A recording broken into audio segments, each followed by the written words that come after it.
توکل اگر ہم سیکھ جائیں تو توکل ایک ایسی دولت ہے کہ جو خوشحال زندگی کی ضمانت بنتی۔ جب ہم اللہ پر توکل نہیں کرتے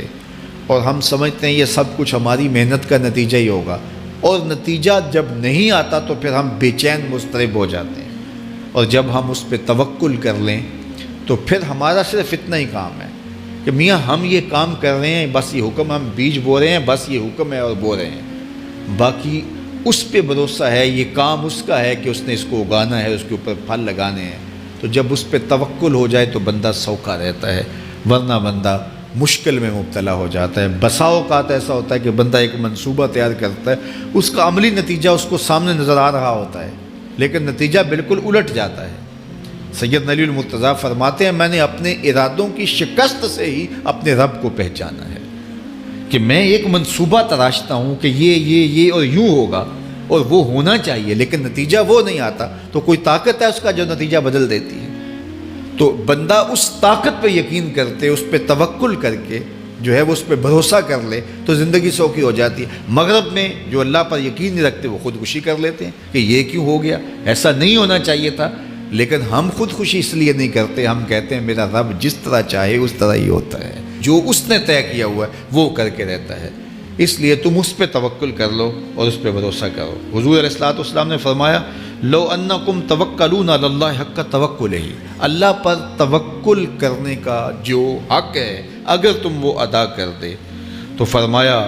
اللہ تمہیں ایسے رزق عطا کرے جیسے پرندوں کو عطا کرتا ہے۔ ہمارا تو کاروبار ہے، یہ فیکٹری ہے، یہ دکان ہے، یہ ہماری نوکری ہے،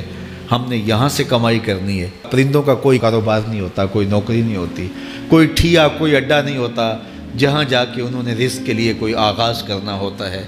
بلکہ حضور نے فرمایا تغدو خماسا و تروح بطانا، جب وہ صبح گھر سے نکلتے ہیں تو خالی پیٹ نکلتے ہیں اور انہیں کوئی اپنی منزل کا تعین نہیں ہوتا، جدھر خیال آیا اڑ گئے ادھر، لیکن کبھی ایسا نہیں ہوا کہ شام کو خالی پیٹ واپس آئے ہوں، کہا وہ پیٹ بھر کے آتے ہیں۔ باہو بولے بن توکل پنچھی اڑ دے، خرچ نہ پلے زیرا ہو، جب گھر سے اڑتے ہیں تو ان کے پلے نہ کوئی خرچ ہوتا ہے، نہ راس المال ہوتا ہے، نہ کوئی اوزار ہوتے ہیں، نہ کوئی ہتھیار ہوتے ہیں، کچھ بھی نہیں ہوتا، یوں ہی گھر سے نکلتے ہیں، کبھی بھی خالی پیٹ نہیں آئے۔ فرمایا اگر اللہ پہ پرندے توکل کر لیں تو اللہ اسے بھی عطا کرتا ہے، تم توکل کرو گے تو تمہیں عطا نہیں کرے گا، تو تمہاری زندگی سوکھی ہوگی۔ گھر سے نکلو کام کے لیے، فیکٹری کے لیے، مزدوری کے لیے، لیکن ٹینشن نہیں لینی کہ کیسے ملے گا، کیسے ہوگا، درود پڑھتے جاؤ اور مصطفیٰ کریم پہ سلام پڑھتے جاؤ، وہ تمہارے لیے رزق کے دروازے کھول دے گا۔ اللہ فرماتا ہے ما یفعل اللہ بعذابکم، وہ تمہیں عذاب دے کے کیا کرے گا؟ ذرا لہجہ دیکھیے، ذرا انداز، ما یفعل اللہ بعذابکم، وہ تمہیں عذاب دے کے کیا کرے گا؟ تم اس کی مخلوق ہو، اپنے دستے قدرت سے اس نے تمہیں بنایا ہے، تو وہ تمہیں عذاب دے کے کیا کرے گا؟ اس کی ضرورت نہیں ہے کہ تمہیں عذاب دے، نہ اس کی چاہت ہے کہ تمہیں عذاب دے، کوئی خود چھلانگے لگائے تو اس کی مرضی۔ فرمایا کہ ما یفعل اللہ بعذابکم، وہ تمہیں عذاب دے کے کیا کرے گا؟ ان شکرتم و آمنتم، اگر تم شکر ادا کرو اور ایمان لاؤ